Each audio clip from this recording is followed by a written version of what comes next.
Hey everybody, and welcome back to our channel. In today's video, we are going to show you how to log out on Evernote using your iPhone. Let's begin. Okay, so to log out of Evernote on your iPhone, you just have to follow these simple steps. All right, so open your Evernote app on your iPhone.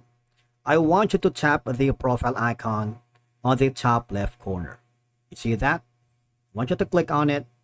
Now from here, I want you to click the more settings. Now in this section, all right, I want you to click the three dots or the hamburger menu on the top right corner. Okay. Now this method only works for iOS. So if you're using an Android, this might not work. All right. And click the profile section here under personal settings. What will happen is you will be logged out of your account here in Evernote for iOS. It's very easy thing to do.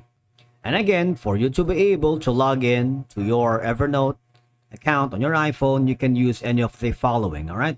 You can continue with your Google account, your Apple account, or if you don't have an account yet, you might want to click the sign up button so it would forward you to the creation page, wherein if this is your first time, this is the perfect opportunity for you to log in. If I click the continue or continue with Apple, what will happen is, all right, I will be signed in or logged in my account using my Apple ID. I'm gonna click the sign in button. Requires a Face ID, obviously, because it's an iPhone.